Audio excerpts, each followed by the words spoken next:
सुप्रभातम 4:19 है। 10 जुलाई 2024 बुधवार है। हर्षिल से श्री नृसिंह चतुर्दशी जन्मोत्सव के दिन से आज 7वां बुधवार है। ये च्यवन महर्षि के आश्रम है। उनके सामने आकर मैं एक रचना किया हूँ, चर्वण चर्विता गाथा। 9 जुलाई 2024 मंगलवार रात 9:58 में रचना किया था। उसका मैंने पढ़ लेता हूँ, बाद में उसका अर्थ करेंगे। चर्वण चर्विता गाथा गातव्या हि जीवने, च्यवन नाम महर्षे चिरयौवनमाश्रितम्। अथर्वाङ्गिरसभेद विदौषधिपुरुषश्च, अत्यन्तबोधवान् तेजो तेजयान् यौवनतनुः। अणुवन्महदस्ति श्री शेषानौषधिगुणः, अस्ति नास्ति भवेन्नूना ममृते चामृतौषधि। चरकसुश्रुतविद्या धन्वन्तरीयसन्मतिः, च्यवनेन कृतं सर्वं चमत्कारिकताकृतिः। विदया भासते विज्ञो विज्ञानौषधिना निधिः, वैद्यविद्यानिधि सारा विशेषभासिता।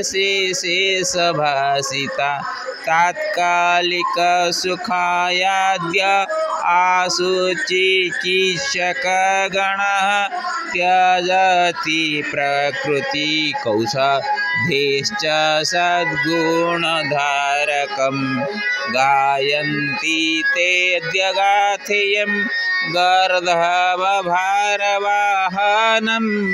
गौरवेण मनोभ्रान्त्या गवेषकेन मानिता। थाथै नृत्यवसरवे नृत्यन्त्याधुनिकौषधी, स्थानकालकुपात्रेण व्यवहर्यश्च पीडिता। नमामि च्यवनमद्य वैद्येश्वरं च मनसा, नर्मदां पावनीं गौरीं लक्ष्मीशेषानमपि च। स्वागतं सर्वेषां। चर्वणचर्विता गाथा गातव्या न हि जीवने, च्यवन नाम महर्षे चिरयौवनमाश्रितम्। जो एक बार चुबाकर हम खा लेते हैं और फिर से उसको निकाल कर फिर से चुबाना, कुछ उसमें बड़ी बात नहीं है। तो ऐसे हम देखेंगे च्यवन महर्षि के बारे में बहुत सारे गाथा है जो कि पहले से बोल चुके हैं उनके बारे में।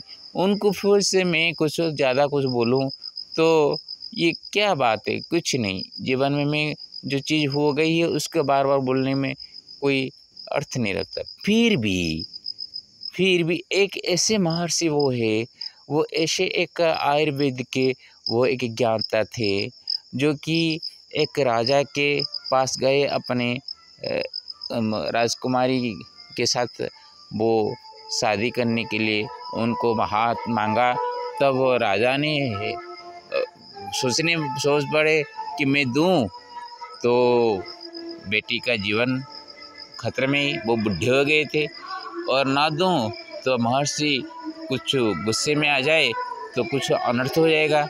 वो ऐसे द्वंद्व में रहते हुए भी वो बेटी का हाथ उनको दे दिया। लेकिन वो भी आकर जब ये बूढ़े ऋषि का वो सेवा करने लगी, तब वो संतुष्ट होकर वो एक ऐसे रूप धारण कर दिए, जो कि चिर यौवन रूप धारण कर दिए। च्यवन जो औषधि है ना, उसको हर एक दिन एक एक चमचा के दूध में लेने से कभी भी किस तरह का रोग नहीं आएगा और शरीर सतेज रहेगा और जैसे कि यौवन की तरह अपना तेज रहेगा। ये है च्यवन ऋषि, ये सभी जानते हैं, सभी उनके बारे में है। मैं दोबारा उनके ऊपर बहुत कुछ को बताऊंगा क्या है। फिर भी वो इतना तेजस्वी ऋषि थे। मेरे सौभाग्य से आज यहाँ पे आकर उनके साथ उनका आश्रम में रात गुजारना हुआ, जो कि बाहर सोना हुआ और कुत्ते और मच्छर के भीड़ में रहना पड़ा। क्यों भी जीवन में इतना जो आनंद महसूस हुआ, ये एक पुण्यतम कर्म जैसा हुआ। अथर्वांगीरस वेद विदौषधि पुरुषश्च अत्यंत वृद्धवान् तेजो तेजयान यौवन तनुः। अथर्व ऋषि जो कि अथर्व वेद में है, अथर्व वेद में धनुर्वेद और आयुर्वेद ये सभी अथर्व से जुड़े हुए चीज़ हैं। अंगिरस ऋषि के पुत्र अथर्व ऋषि ने जो ज्ञान था ये अथर्व वेद का, उसी को च्यवन महर्षि ने अपनाया कर जो औषधियों का गुण का वो बखान किया है और जनमानस में प्रस्फुटित किए थे। वो बुद्धि होते हुए भी अपने तेज को तेजियान यौवक के शरीर बना दिए थे। अणुवन्महदस्ति श्रीशेषानौषधि गुणः अस्ति नास्ति भवेन्नूनमान्द्रुते चामृतौषधि। अणुवत् महत् अस्ति श्रीशेषानो औषधि गुण। श्री लक्ष्मी उनका पति विष्णु, विष्णु के साथ ईशान शिवजी, ये सभी के साथ सभी का आशीष से कृपा से जो औषधि से भी है, पेड़ पौधों में उनका गुण रहता है। अस्वस्थ वृक्ष जो है वो ब्रह्मा विष्णु महेश्वर का रूप में उनको कहा जाता है। बिल्व पेड़, बिल्व का पौधा जो होता है, बिल्व पत्ते का, वो तो शिव जी का होते हैं।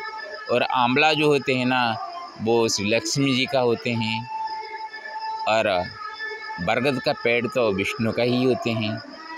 तो जरा सोचिए, हम सभी पेड़ पौधों का भगवान का तो नाम दे दिए, लेकिन उनको हम पानी देकर उनको पूजा तो करते हैं। वक्त के कोई एक शनिवार के दिन जाकर अस्वस्थ पेड़ में जल दे देते हैं। लेकिन हर एक घर में एक ऐसा पौधा लगाना चाहिए जो कि देवताओं का वास हो रहा हो। तो नीम का पेड़ होते हैं जो कि लक्ष्मी, जिनका जो ग्राम देवती बोलते हैं, उनका स्थान होता है। और नीम का पेड़ भी सभी प्रकार के गुण का भरा हुआ है। जो कि जिनको डायबिटीज़ वगैरह हुआ है, वो नीम का पत्ते हर एक हफ्ते में एक बार उसको चबा के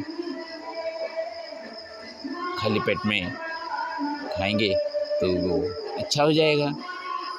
ऐसे सभी जो औषधीय गुण हैं, इसमें शिव, विष्णु और लक्ष्मी और सभी देवा देवी तो पौधे में वास करते हैं। औषधि के रूप में वो बाहर लोगों का, समाज का कल्याण करते रहते हैं। वो अणु होते हुए भी वो महत्व रूप में वो औषधि गुण रहते हैं। वहाँ कुछ हो या नहीं, लेकिन नूनम जरूरी अमृत में वो अमृत का औषधि जरूर है। झूठा जो होगा, आप कहेंगे ये पेड़ पौधे में क्या का, एक जीवक थे, आयुर्वेदाचार्य, वो पहले अपने पढ़ाई के वक्त उनको गुरुजी कहा, जाओ तुम लोग जाके एक ऐसा पौधा लाओ जो जिसका कुछ भी इसमें मूल्य न हो। तो सभी ने गए, सभी को ऐसा ज्ञान नहीं था, वो कुछ कुछ पौधा पकड़ के आ गए, लेकिन जीवक खाली हाथ में आ गए। गुरु ने पूछे, आप खाली हाथ में क्यों आए हो? बोला, महाराज मैं ऐसा कोई भी एक पौधा नहीं देखा जिसमें कुछ गुण न हो रहा हो, सभी में कुछ न कुछ गुण मैंने देखा। वो है जीवक आयुर्वेद के आचार्य बने।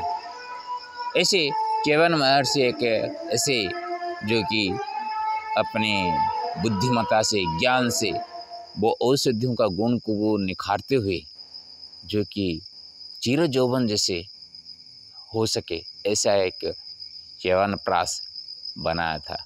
वो उनका अपना कृतित्व है।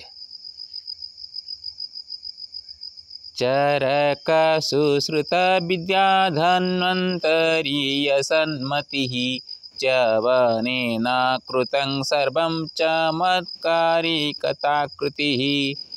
चरक जो है, 2 संहिता रचना किए गए हैं चरक जी और सुश्रुत से ने, जो कि औषधीय गुण के ऊपर निर्भर है चरक का, और सुश्रुत में है जो कि अस्त्रोपचार के लिए होते हैं। तो कायाकल्प का परिवर्तन करना, जो कि आज प्लास्टिक सर्जरी बोलते हैं, पहले नासा का नाक का प्लास्टिक सर्जरी किए थे सुश्रुत ने।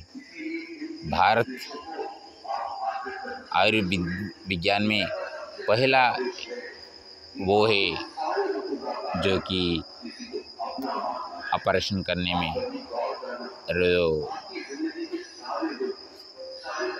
जो कि आपका अंग प्रत्यारोपण जैसे जो कर्म का, अस्त्रोपचारों का, पहला अस्त्रोपचार का जनक भारत का ही है जो कि सुश्रुत है। लेकिन ये सभी का जो विद्या धन्वंतरी भगवान है जो आयुर्वेद का है, उनका भी मति सन्मति का को लेकर ही च्यवनेन कृतं सर्वं चमत्कारी कथाकृति ही, वो एक ऐसे औषधियाँ बनाए हैं जो कि जिनमें आप बिना अस्त्रोपचार में भी जैसे कि वो औषधि से आपका वो अच्छा हो सकते हैं। पहले एक पिलुपाक प्रक्रिया हुआ करता था, जो भी पत्तों से वो बांधकर उसको आग में जलाया जाता था और जलाकर उसमें पाक क्रिया करके निकालते थे।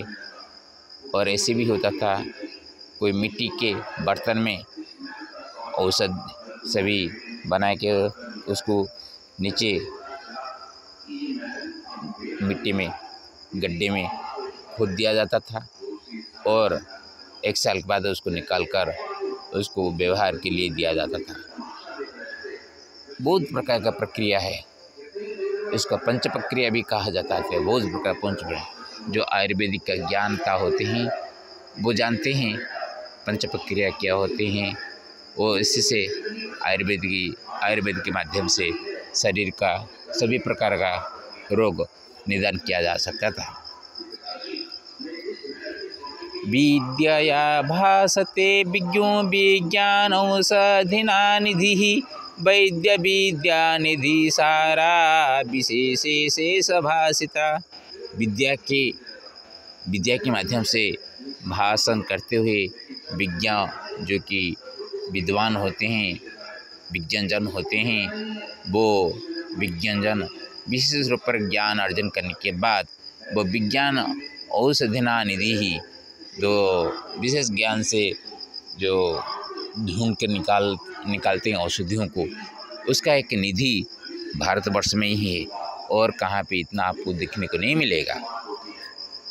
तो वैद्य विद्या निधि सारा विशेष से शेष भाषिता, विशेष के रूप में अंतिम कुछ कहेंगे तो भारत में ही आकर वो अंतिम होता है, क्योंकि भारत को छोड़कर और कहाँ पे आयुर्वेदिक के बारे में इतना चर्चा नहीं हुई है, और प्राकृतिक औषधियों से कैसे हमारा सभी प्रकार का रोग उपशम हो सके, उसके ऊपर विचार किया गया था।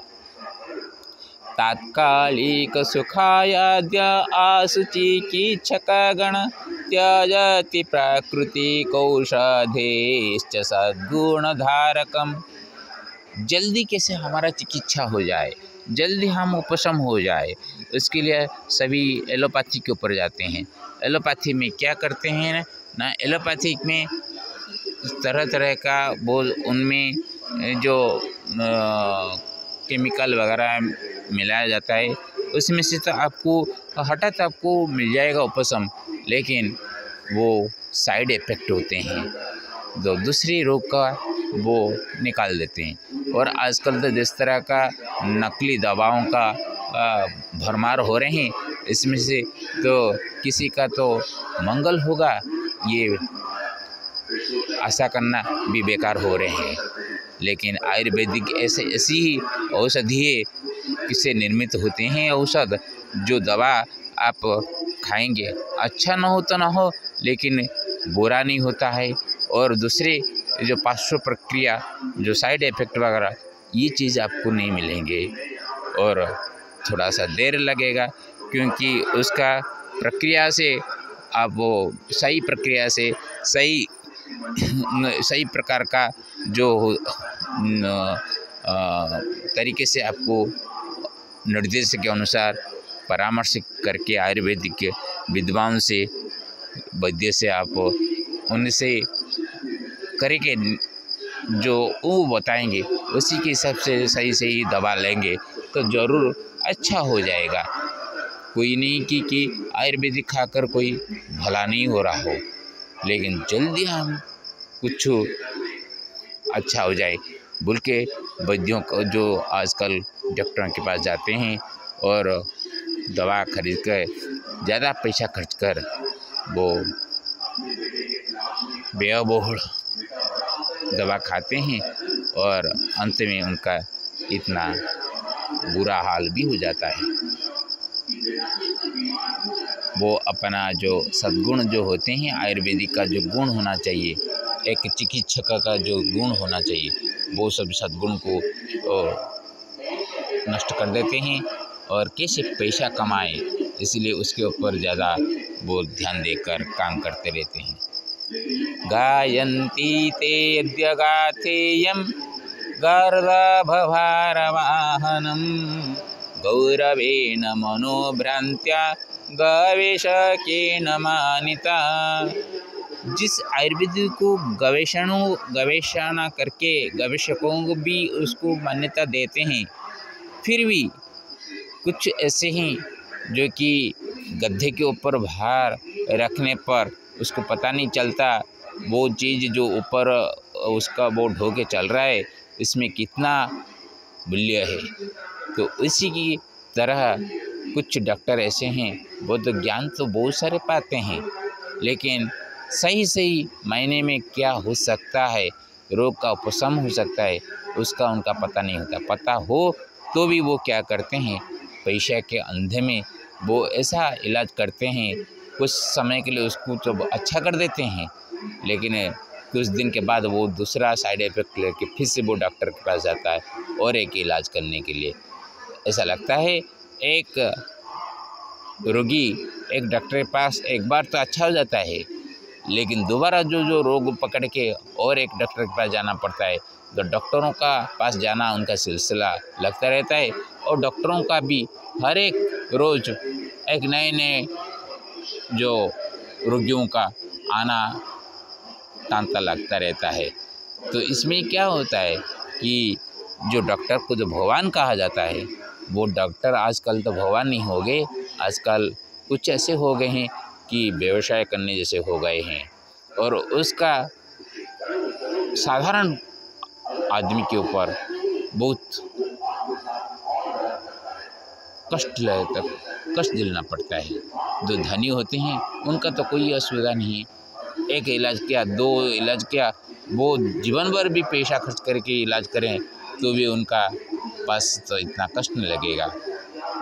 लेकिन जो कि दुखी है, जिनका जो मेहनती है, उनका एक रोग पार्श्व या दूसरे रोग हो जाए तो इलाज करते करते वो जितना पैसा कमाते हैं वो से भी खर्च हो जाता है। तो इसमें जो गधे जैसे वो तो बोझ, किताब का बोझ बुढ़ होता है, लेकिन किताब का वैल्यू उसको पता नहीं चलता।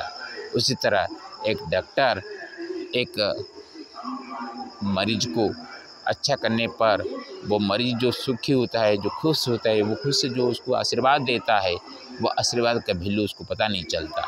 पता चलता तो वो पैसा के पीछे नहीं, रोगी के पीछे रोग निदान में वो जुड़ जाता। जैसे कि हमारा ब्रह्मपुर में जो कि विधायक थे, अभी वो हार गए हैं, डॉक्टर चौपटनायक जी, उनको मैंने बचपन में देखा हूँ। वो दिन रात एक छोटे से फटफटा एक छोटा मोटरसाइकिल में बैठकर वो घूम घूम कर घर घर जाकर जो उनको सूचना दे देगी कि हमारे यहाँ पे ये घर में ऐसा है वैसे, तो घर घर जाकर वो सेवा करने वाले थे। इसीलिए उनको स्थानीय लोगों ने चुनकर उनको निर्वाचित किया था। 7 बार वो चुने हैं, MLA हुए हैं, 5-6 बार हुए। एक बार उनको मना कर बैठा दिया गया, अभी इस बार दिए थे और कमल खिलने वाला था, वो शंख का थे तो हार गए। और वो राजनीति के लिए इतना फ़ायदेमंद नहीं रहे, लेकिन उनका वो डॉक्टरी विद्या चलाते तो उनका एक प्रकार का लोगों के पास उनका एक जो छाप पहले था वो ही टिके रहता था थै नृत्यव सर्वे नृत्यन्त्याधुनिकोषधि स्थान काल कुपात्रेण व्यवहर्जत पीड़िता। जैसे कि था नृत्य करते हैं, आजकल सभी एक ही प्रकार का नाच करते हैं कि एलोपैथिक होम्योपैथिक भी बोलते हैं। होम्योपैथिक में भी वो मिठास थोड़ा सा होते हैं, तो कुछ बच्चों को होम्योपैथिक भी लेना अच्छा लगता है, बच्चों लोगों के लिए वो मिठास लगता है तो लेते हैं। फिर भी ये सभी होते हुए भी आजकल एलोपैथी के ऊपर लोग ऐसे नाचते रहते हैं कि एलोपैथी के बिना जीवन हमारा वृथा ऐसे समझ रहे हैं। तो ये सभी होने से क्या होता है, स्थान काल के अनुसार कुछ कुपात्र मिल जाते हैं, कुछ ऐसे डॉक्टर मिल जाते हैं जिनसे व्यवहार करते हुए लोग पीड़ित ही होते हैं, लेकिन उनसे छुटकारा नहीं मिलता। नमामि च वनं मध्य वैद्येश्वरं च मनसा नर्मदं पावनीं गौरीं लक्ष्मीशेषानमपि च। मैं च्यवन महर्षि जी को प्रणाम करता हूँ आज, और वैद्येश्वर जो वैद्यनाथ जी, शिव जी, उनको भी मन में नमस्कार करता हूँ। नर्मदा जी के तौर से आया हूँ, नर्मदा जी के तरफ जा रहा हूँ, नर्मदा जी को प्रणाम करता हूँ। रास्ते में जो गंगा जी को पकड़ के जा रहे हूँ, गंगा जी को भी प्रणाम करता हूँ, और गौरी जी को भी प्रणाम करता हूँ। लक्ष्मी जी को, कनकधारा रूपी को प्रणाम करता हूँ, और लक्ष्मी का ईश जो है विष्णु को प्रणाम करता हूँ। और ईशानेश्वर मेरे पितृ ग्राम का देवता है, अधिष्ठाता देवता ईशानेश्वर जी को प्रणाम करता हूँ। ये सब को प्रणाम करके मैं आशा रखता हूँ कि जैसे आयुर्वेदिक का फिर से समाज में कैसे बहुल मात्रा में व्यवहार हो और सभी खुशहाल हो, और च्यवन ऋषि की तरह हमेशा चिरन यौवना होकर सभी सुख भोग करे, ये मैं आशा करता हूँ। हरि ओम तत्सत।